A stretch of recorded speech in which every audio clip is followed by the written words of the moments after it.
Penobopeng jalan warisan era Anies, inilah penampakan terbaru jalan-jalan yang telah diperbaiki di era PJ Heru. Rampung mulus, nggak pakai bacot.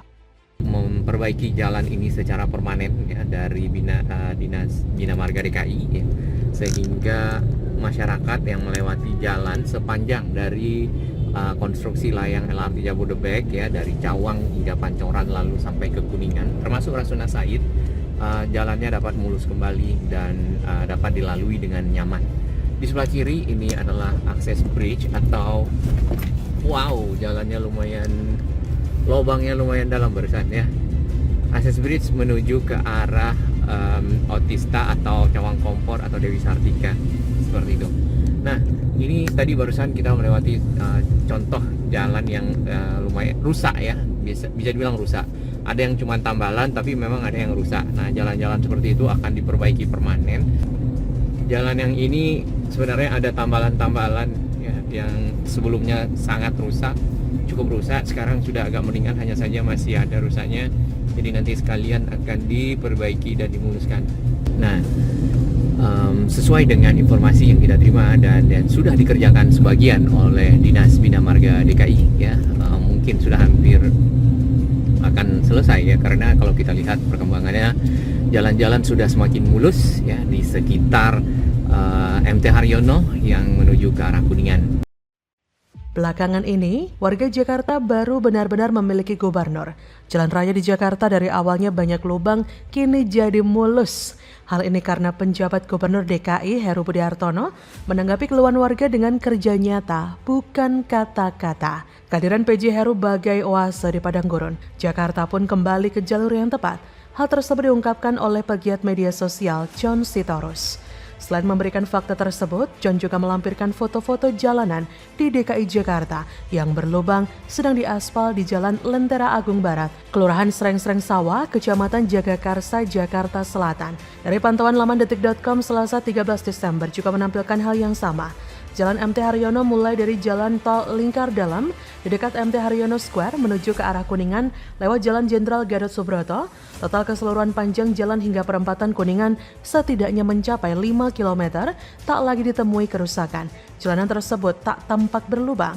Malah Jalan MT Haryono semakin tampak mulus aspalnya, serta telah dilengkapi dengan jalur sepeda ramah.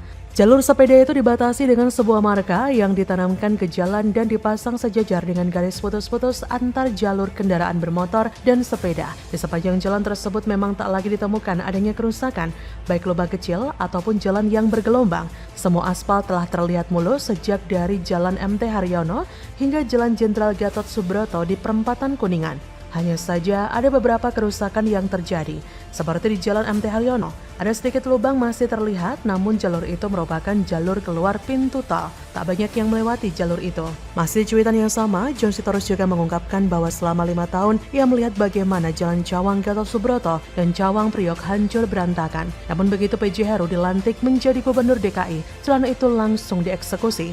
Sekarang menjadi mulus. Hal seperti itulah salah satu kerja nyata yang bukan sekedar kata-kata bacotan semata. Perbaikan jalan tersebut guna memastikan keselamatan, kenyamanan, dan keamanan bagi para pengguna jalan yang melintas. Dengan langsarnya Anies Baswedan satu persatu ketidakbecusannya di DKI Jakarta mulai terungkap ke publik, membuat mata terbelalak tak percaya. Ternyata selama ini apa yang buzzer blow up untuk mencitrakan Anies berhasil membuat maju kotanya bahagia warganya di berbagai media online dan media sosial tidak sesuai dengan kenyataannya. Kalau warga Jakarta mau jujur mengatakannya, selama ini mereka hanya terbuai retorika program imajiner yang tampaknya baik tapi hanya hayalan. Hanya sebagian saja yang diuntungkan oleh gubernurnya, yaitu kelompok dan ormas pendukung yang mendapatkan bantuan dari dana hibah dengan jumlah yang terbilang tidak kecil. Sementara secara umum masyarakat yang benar-benar membutuhkan perhatian malah terabaikan. Atas dasar tidak teratasinya berbagai permasalahan Jakarta itulah, maka tepat jika dipilih sosok pemimpin yang kemampuan kinerjanya jauh di atas Anies. Tentunya agar peliknya permasalahan yang ada segera terselesaikan. Warga Jakarta mulai menemukan kebahagiaannya kembali. Yang pasti, Heru Budi ini melakukan pekerjaannya sebagai bentuk pertanggungjawaban atas kepercayaan Presiden Jokowi yang diberikan kepadanya. Dan itu terbukti, selain banjir, jalan-jalan yang rusak juga diperbaiki. wajah Jakarta dikembalikan. Keberadaan PJ Heru sebagai DKI 1 dengan berbagai gebrakan pekerjaannya menjadikan harapan bagi seluruh warga Jakarta, sekaligus mengembalikan harapan yang selama ini hilang. Dan semoga saja untuk waktu selanjutnya, warga bisa membedakan mana pimpinan yang hanya mampu berbicara dan mana yang benar-benar bisa bekerja. Jangan sampai terkena prank untuk kedua kalinya. Bagaimana menurut Anda?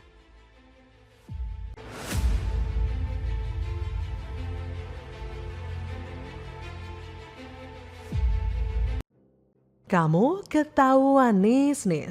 Bongkar kebohongan Anies yang sebut pembangunan Pulau Seribu adalah prestasinya. Ya, wawancara mantan Bupati Pulau Seribu bongkar kebobrokannya. Ibu kota, kawasan kepulauan tertangani dengan baik, maka kita sedang mengirimkan pesan kepada seluruh penduduk di kepulauan manapun di Republik ini bahwa ini adalah soal waktu saja, bahwa semua akan tertangani. Tapi kalau kepulauan yang di dalam bagian dari ibu kota tidak tersiapkan fasilitas dasarnya, kira-kira pesan harapan apa yang dikirimkan kepada seluruh penduduk di kepulauan di seluruh Indonesia? Jadi ketika kita membicarakan tentang Kepulauan Seribu, ini bukan semata-mata soal menangani Jakarta. Ini mengirimkan pesan optimis, pesan positif bagi seluruh Indonesia. Gila kapal yang lebih besar PK-nya. Kalau ombak besar bisa tembus. Kita ingin 12 bulan ini ya harus bisa masuk kapal. Kalau ombak lagi sebelah sini ya sebelah sana parkirnya gitu kan. Ini kan bicara musim barat atau timur gitu kan. Perlu kapal yang warga besar itu lagi menyambut supaya bisa berlayar begitu. sepanjang musim gitu. Mau musim barat, mau musim timur gitu. Jadi kapal itu bisa sepanjang tahun beroperasi untuk melayani masyarakat Pulau Seribu. Di Kepulauan Seribu ini ada potensi yang sangat besar, yaitu potensi pariwisata dan potensi kemaritiman. Karenanya nanti kita akan mendorong agar program pemerintah pusat untuk menjadikan Kepulauan Seribu sebagai salah satu kawasan strategis pariwisata. Dilansir dari laman Katalogika, Capres Nasdem Anies Baswedan mengklaim berhasil membangun Pulau Seribu setelah beberapa dekade diabaikan gubernur sebelum dirinya. Klaim Anies berhasil bangun Pulau Seribu karena lama diabaikan gubernur sebelumnya tentu saja tak sesuai rekam jejak digital yang mudah ditemui. Di hadapan relawan Nasdem Riau, Anies mengklaim jika pembangunan di Pulau Seribu adalah prestasi dirinya yang sulit ditepis. Ia berkata, selama berdekade-dekade Kepulauan Seribu tak pernah mendapatkan prioritas. Anda boleh cek apa yang kita lakukan dalam 5 tahun terakhir. Sekarang, kata Anies, ia berhasil membuat harga bahan pokok di Pulau Seribu sama dengan yang ada di Jakarta atau daratan. Ini yang namanya wujud keadilan sosial, kata Anies. Ia terus mengumbar kebohongan karena realitas rekam jejak menyebutkan jika pembangunan Pulau Seribu justru gencar dilakukan di era Ahok. Rekam digital wawancara Bupati Pulau Seribu Budi Utomo membongkar kebohongan Anies soal klaim pembangunan SWRO, Seawater Reverse Osmosis di Pulau Seribu. SWRO adalah penyulingan air laut menjadi air minum. Kebohongan Anies terbongkar dalam rekam digital wawancara Bupati Pulau Seribu saat itu, Budi Utomo soal program SWRO yang dibangun Gubernur Basuki. Sebelumnya Anies mengklaim bangun SWRO di Pulau Seribu adalah karya dirinya dalam podcast Refli Harun 4 Desember. Bahkan Anies sesumbar.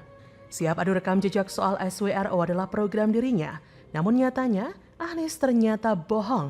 Rekam digital wawancara portal Lokadata ID dengan Budi Utomo mengungkapkan jika proyek SWRO sudah berjalan di era Gubernur Ahok. Berikut petikan wawancara wartawan Lokadata ID Heru Triyono, Yandi Muhammad dan fotografer Wisnu Agung dengan Bupati Pulau Seribu Budi Utomo 25 Januari 2017 silam yang kata logika kemas kembali tanpa menghilangkan esensi wawancara. Wawancara, sebenarnya bagaimana antusiasme orang Pulau, sebutan warga Pulau Seribu terhadap Pilkada DKI? Budi Utomo menjawab, biasa saja, ya antusias tapi nggak semeriah dulu. Situasinya sama saja dengan pilkada-pilkada sebelumnya, cuma dinamikanya saja yang berbeda. Wilayah Anda tempat perkara kasus Ahok, apakah warga tidak merasa terseret dinamika politik? Budi Utomo menjawab, tidak ada masalah. Dari awal kami sudah menyampaikan bahwa pesta demokrasi pasti ada gonjang-ganjingnya. Mereka paham dan menjalani kesehariannya seperti sedia kala. Apakah tidak nonton YouTube? Boro-boro masyarakat pantau YouTube kecuali mahasiswanya ya yang kuliah di darat. Kalau masyarakat asli kerjaannya mancing dan ternak ikan, bukan nonton YouTube. Anda mengikuti persidangan kasus Ahok? Jangan bicara soal itu terus ya. Prinsip saya sebagai bupati adalah bagaimana memperbaiki kondisi pendidikan, kesehatan, dan kesejahteraan di Kepulauan Seribu. Itu saja. Dari program pembangunan di Kepulauan Seribu, mana yang prioritas? Kami prioritaskan bangun SWRO di 8 titik. Titik-titik itu adalah pulau-pulau yang berpenghuni. Idealnya berapa titik yang dibutuhkan untuk memenuhi kebutuhan air bersih di Kepulauan Seribu? Pulau yang berpenghuni ada 11, ya idealnya setiap pulau berpenghuni itu harus ada. Di pulau SWRO sudah ada dan jaringannya sampai ke rumah tangga. Warga bisa langsung minum. Kami bersyukur beberapa perbaikan berjalan dengan baik. Misalnya listrik yang sudah bebas dan merdeka saat ini tidak seperti dulu. Sekarang tinggal memperbaiki jaringan internet saja biar koneksinya bisa lebih cepat. Gila benar ya? Anies pun juga diketahui bohong menyebut dirinya pelopor pelayanan kesehatan dengan membeli kapal ambulans bagi warga Pulau Seribu tahun 2021. Realitasnya Anies bohong karena DKI era Gubernur Jokowi sudah mengoperasikan sebuah kapal ambulans untuk RSUD Pulau Seribu yang dibeli tahun 2014. Kebohongan Anies soal pelopor layanan kapal ambulans bagi warga Pulau Seribu sebagai sebuah prestasi diungkapkan dalam podcast YouTube Refli Harun. Ini untuk pertama kalinya Pemprov DKI mampu menyediakan kapal ambulans untuk warga Pulau Seribu bagi layanan kesehatan di pulau-pulau. Kata Anies berkata bohong. Jejak digital mengungkapkan saat musibah kebakaran kapal penumpang dengan lambung bernama Paus di perairan Pulau Gunung Sekati Kepulauan Seribu Utara pukul 11.30 WIB 27 Agustus 2014. Kapal ambulans yang dibeli era Jokowi mengevakuasi 20 orang ke RSUD Pulau Seribu di Pulau Pramuka, sebanyak 16 korban ke puskesmas pulau. Jadi, bagaimana menurut Anda?